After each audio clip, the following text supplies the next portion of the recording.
The bulls are in control, with the Nasdaq charging ahead and starting to lead, while the S&P closed above its 40-week moving average for the second week in a row.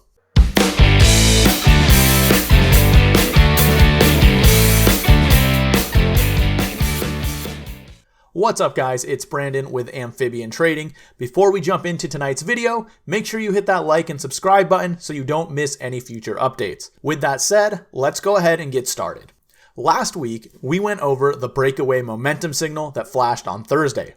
Since then, the market is acting exactly how we should expect, with the bulls being in full control. Early in the week, we saw a slight pullback in the indexes that filled this gap on the S&P, and the Nasdaq came down and tested its 21-day exponential moving average. Both pullbacks were right around 3.5%, which is right in line with the average pullback after a breakaway momentum signal has occurred. This study was posted on Twitter showing the average pullback during a 20-day window after the breakaway momentum signal averaged around 3.6%, which was exactly in line with the pullbacks we saw this week.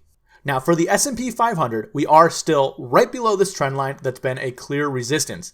Every time we've approached it, we've sold off. Lately, we've overshot it and then sold off. So needless to say, this seems like the obvious spot that the bears will be looking to initiate shorts. The reason I want to bring this up is because the markets like to fool the majority and do the not so obvious thing, which in this case was sell off at the trend line just like every other time it's happened this year. Let's go through this quickly, bar by bar, looking at both what the bulls and the bears might be thinking.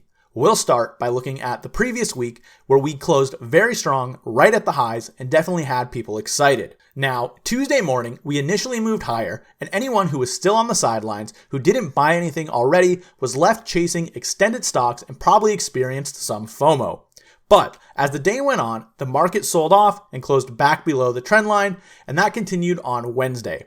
So at this point, anyone who chased an entry on an extended stock was most likely stopped out, and anyone bearish most likely loaded up on their short positions right near that trend line.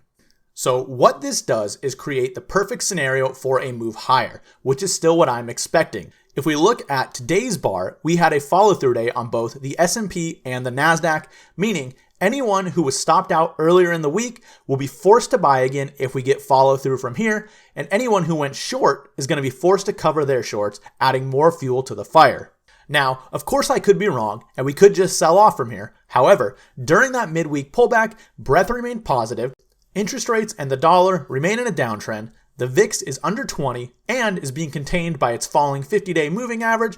Plus, the Nasdaq is starting to show more strength than the S&P, and there's a few different ways that we can see that. First is just the percentage gain since the January 6th follow-through day. From the close of that day, the S&P is up just under 2%, while in the same time, the Nasdaq is up about 5.5%. Next, if we look at the distance from moving averages, the S&P sits 1.4% above its 21-day exponential moving average and 1.11% above its 50-day, while the Nasdaq, on the other hand, sits 2.97% above its 21-day and 2.13% above its 50-day moving average. From there, if we check the market stoplight indicator, the S&P 500 shows a green market signal but a yellow signal for the net highs and lows signal, while the Nasdaq shows two green lights. And then lastly, I want to look at the percent of stocks above the 50 and the 200-day moving averages. If we look at these starting from December 28th, which was the local low, we can see that on the S&P, this number has gone up, but not by much. While if we flip over to the Nasdaq, you can see how these numbers have just steadily been increasing, coming well off of that local low. So now we've gone over the indexes in detail, let's take a look at some stocks that are setting up and should be on your radar. First up is Axon, AXON. This one has formed a very nice cup with handle base. You can see nice tight weekly closes on the left side of the base. And then let's look at the volume. As the stock moved up, volume kept coming in, showing major accumulation. And then now, as this base has formed, volumes dried up along the bottom, and last week, as we pushed back above that 10-week moving average, volume came back in well above average, which is exactly what you want to see. We also have the relative strength line right near the highs. If we flip over to the daily chart, you can see that same pattern. And if you wanted to get started early on this one, before it goes above the standard cup with handle pivot point, there is a potential kicker for Monday if it opens above today's opening price. If you want to learn more about the kicker pattern, I'll put a link to a video in the description below. Next up is ChampionX Corp, CHX. This one is also forming a nice cup with handle base. Similar to Axon, this has a very nice volume profile showing accumulation since September. If we look at this on the daily chart, here's that same cup with handle, and what I like about this is that the low of the center of the cup lines up right with the low from that earnings gap up day. Moving on, let's look at Impinj, ticker symbol PI. This one we talked about last week, and one of the scenarios we'd be watching for was this to break out from its cup base. That happened this week on increasing volume, although it did close just below that pivot level. So it could form a high handle here.